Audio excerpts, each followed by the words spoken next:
Hola chicos, ¿cómo les va? Les habla el profe Mario. Bueno, ahora les voy a hacer un video tratando de explicar cómo deben realizar las actividades para el trabajo interdisciplinario que realizamos con los profes Joe Pedro y la profe Cecilia Pioli de Biología. Bien, en el Classroom yo subí estos tres documentos. Primero, el proyecto que hemos presentado en dirección, que es en el cual van a encontrar cuáles son los contenidos, una breve guía de las actividades que ya se la voy a explicar, así que no se preocupen mucho, y una serie de links donde ustedes van a poder trabajar o acceder a la información. Luego también subí un cronograma de actividades donde están las fechas en las que se deben realizar las presentaciones de las distintas etapas del trabajo, que con leerlos lo van a entender, está fácil, pero igual de todas maneras se lo voy a explicar. Y luego un ejemplo de la actividad. O sea, esta es una pequeñísima investigación que yo hice como para que ustedes tengan una idea, que también ya les voy a explicar. Vamos al proyecto en esencia. Existen varios tipos de géneros literarios, por decirlo así. Pongámosle un género poético, un cuento, una fábula. Y después tenemos los textos científicos. Los textos científicos difieren de los demás textos porque siempre están fundamentados. ¿Qué quiere decir? Que si yo voy a decir que el agua hierve, por ejemplo, a los 96 grados, te voy a dar una prueba de ello. Mientras tanto, si yo te digo afuera está lloviendo y me encanta la lluvia, o sea, te estoy dando, qué sé yo, le estoy diciendo una oración, que yo no puedo comprobarlo científicamente, es algo subjetivo, es algo propio de una persona. Entonces, la idea es, por lo menos en la parte del área de biología, que ustedes sepan encontrar en el Internet información que tenga un fundamento científico. O sea, que tenga un fundamento que sirva, o mejor dicho, claro, que tenga un fundamento que sirva para corroborar que la información que yo estoy dando es verdadera. Por ejemplo, en esta época de coronavirus salieron personas a decir que la persona que consume hoja de coca, por ejemplo, no contraería la enfermedad o es resistente o inmune al coronavirus. Y eso es una información falsa, no hay ningún trabajo científico realizado para esto, pero bueno, la gente a veces asume que esto es verdad. Entonces la idea es que ustedes aprendan a encontrar información o sepan corroborar la información que ustedes están escuchando. Entonces, la historia viene así. El profe Joe le va a hacer trabajar con un librito que se llama Cuentos de la Selva. En este libro ustedes van a encontrar varios cuentitos en donde los personajes son animales. Bien. Entre esos animalitos vamos a encontrar dos. Al cuatí, que es este bichito, y al loro, que es este otro bicho. El cuatí tiene un nombre científico. ¿Qué quiere decir? Que tiene un nombre que, sin importar el lugar en el mundo que yo lo utilice, así hablen en inglés, en alemán, en francés, en español o en portugués, este nombre es conocido por todos. Por ejemplo, el cuatí se llama Nasua Nasua. Si yo a un alemán le digo, tengo un Nasua Nasua en mi casa, y este tipo sabe que Nasua Nasua es este animalito, él entiende qué bicho tengo en mi casa. Ahora, si yo digo, tengo un cuatí, a lo mejor para el alemán el cuatí es otro animal. Un ejemplo que le puedo dar es con el loro. Este loro se llama Aratinga mitrata, ese es el nombre científico. En Bolivia a este lorito le dicen loro boliviano. En otros lugares le dicen loro pelado, catita, tienen varios nombres. Si yo voy a Bolivia y digo, encontré un ave que se llama Aratinga mitrata, él sabe que yo estoy hablando de este animal, sin importar el nombre que le den en el país. A esto se lo conoce como nombre vulgar. Loro boliviano es el nombre vulgar y Aratinga mitrata es el nombre científico. ¿Cuál vamos a utilizar nosotros? Los nombres científicos. En vez de decir loro, lo vamos a llamar Aratinga mitrata. Y en vez de decirle cuatí, lo vamos a llamar Nasua Nasua. Bien. Ahora, aquí en el proyecto, yo pongo dos links. Ustedes pueden buscar más, pero yo por lo menos le doy dos links para que ustedes tengan de dónde guiarse. El primero es del CONICET. El CONICET es el Consejo Nacional de Investigaciones Científicas y Técnicas. Aquí se ofrece un buscador donde yo voy a poner, por ejemplo, Aratinga mitrata, el nombre del lorito. Entonces realizo la búsqueda. Ve, por ejemplo, acá le dicen caracante roja, mientras que en Bolivia le dicen loro boliviano. Pero si yo digo Aratinga mitrata, sé que estoy hablando del mismo animal y no tengo ninguna duda. Entonces acá vemos un artículo, por ejemplo, de este lorito. La información que ustedes van a encontrar en este artículo, en este resumen, es completamente verídico. Tienen la opción de poder descargarlos. Bien. Entonces, la información que ustedes accedan acá, yo les puedo asegurar de que es corroborada. Es una información comprobada. Luego tenemos el Google académico, que ustedes van a poder ver que es parecido al Google.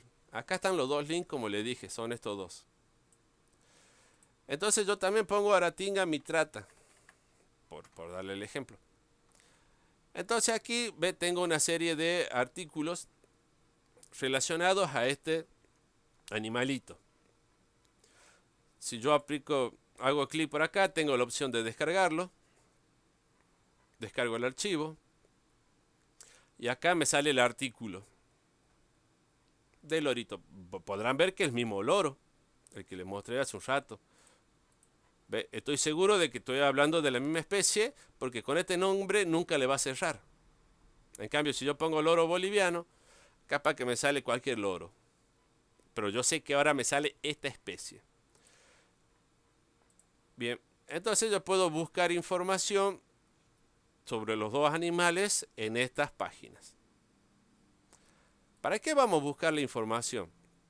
Esto es como para que ustedes hagan una práctica de cómo buscar información en buscadores 100% científicos o académicos. Bien.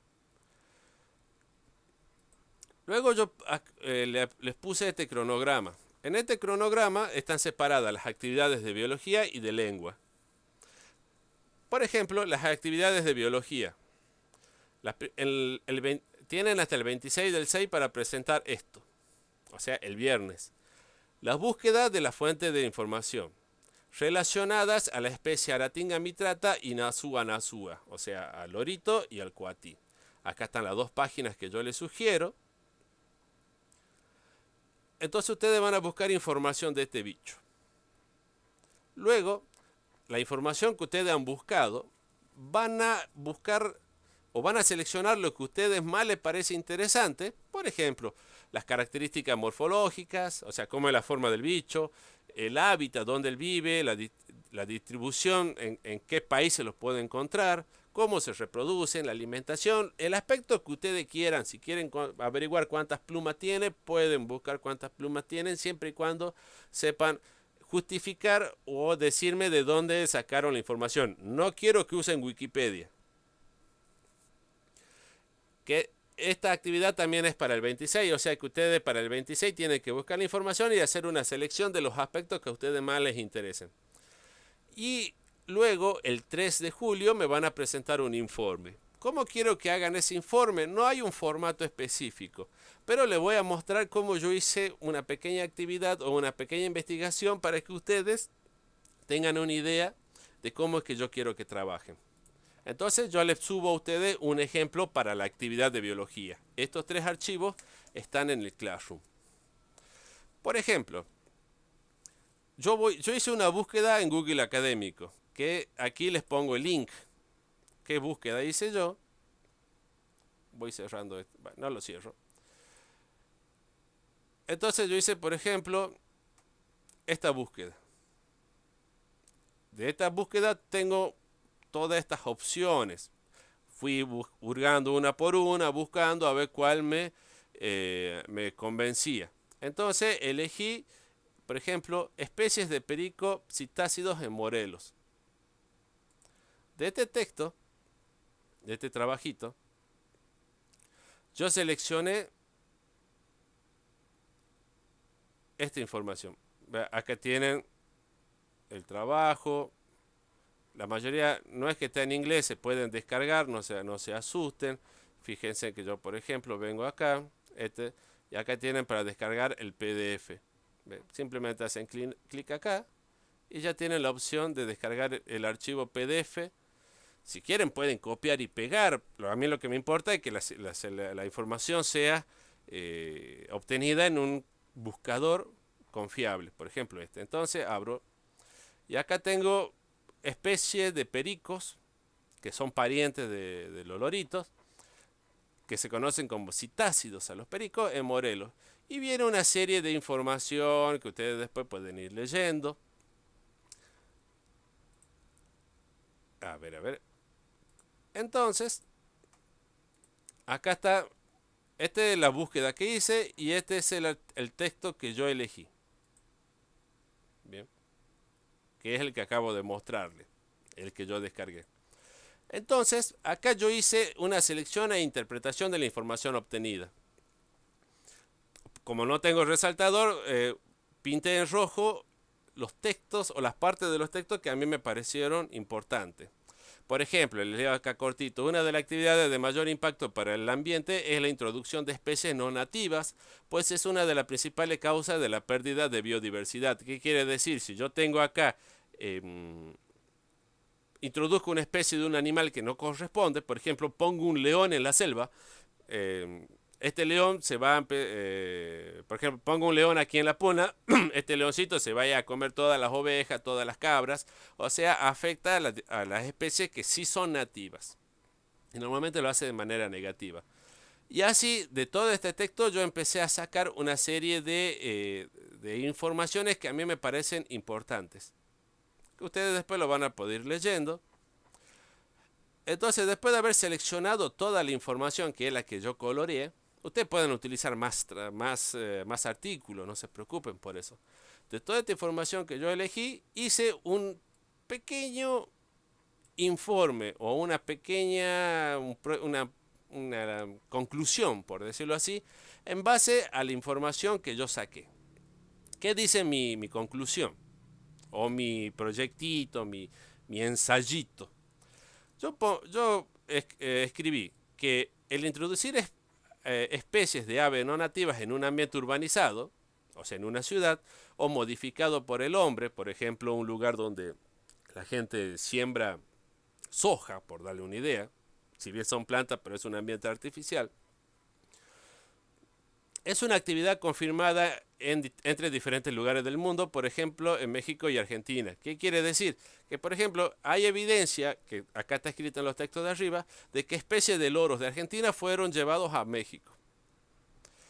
Entonces concluyo de que esta actividad no solo afecta la biodiversidad, o sea, la cantidad de especies que hay en un lugar, sino también que puede provocar que una de las especies introducidas se convierta en plagas, como sucedió en Argentina debido a la introducción de la especie de perico conocida como acá está el nombre, medio difícil el nombre.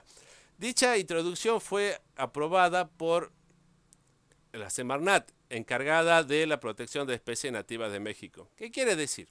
Si ustedes leen todo el texto que está acá, yo acá estoy diciendo solo dos cosas. Que si yo introduzco una ave, si yo introduzco una especie en un lugar donde estas especies no son nativas, puede haber consecuencias, pero es una actividad que está comprobada porque sucede mucho y que un ejemplo que le estoy dando es como desde Argentina se llevaron unos loritos hacia el país de México. Luego abajo indico quién dijo la información con la que yo saqué esta conclusión, cómo se llama el trabajo científico, en qué revista se publicó, que es la revista Inventio, y que fue un trabajo apoyado por la Universidad Autónoma de México en Morelos en el año 2017. Esto significa de que mi trabajo está basado en investigaciones científicas.